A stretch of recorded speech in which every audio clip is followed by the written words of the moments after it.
پھول۔ تو اے گروہ جن و انس، تم اپنے پروردگار کی کون کون سی نعمت کو جھٹلاؤ گے؟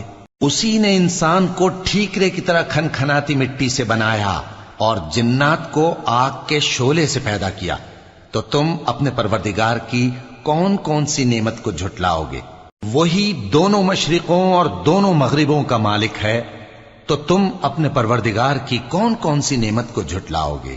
اسی نے دو دریا رواں کیے جو آپس میں ملتے ہیں، مگر دونوں میں ایک آڑ ہے کہ اس سے تجاوز نہیں کر سکتے، تو تم اپنے پروردگار کی کون کون سی نعمت کو جھٹلاؤ گے؟ ان دونوں دریاؤں سے موتی اور مونگے نکلتے ہیں، تو تم اپنے پروردگار کی کون کون سی نعمت کو جھٹلاؤ گے؟